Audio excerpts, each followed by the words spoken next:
தினம் ஒரு தியானம். கர்த்தர் உன்னை மேன்மையாக வைப்பார். உபாகமம் அதிகாரம் 28 வசனம் 1.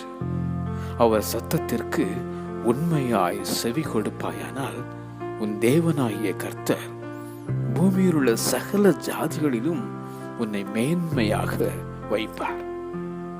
யோசுவாவை சகல இஸ்ரவேலின் கண்களுக்கு முன்பாக மேன்மைப்படுத்தின கர்த்தர் உன்னை மேன்மைப்படுத்தி இருக்கிறார் என உரைக்கும் ஏசாயா தீர்க்கதரிசி. பின்னானவைகளை மறந்து முன்னானவைகளை நாடு. கர்த்தர் உன்னை மேன்மையாக வைப்பார். அவருடைய வேதத்தில் பிரியமாயிருந்து இரவும் பகலும் அதில் தியானமாயிரு. அவர் உன்னை மேன்மையாக வைப்பார். உன் சத்துருக்களுக்கு முன்பாக அவர் உனக்கு ஒரு பந்தியை ஆயத்தப்படுத்தி உன் தலையை எண்ணெயால் அபிஷேகம் பண்ணி உன்னை மேன்மைப்படுத்துவார்.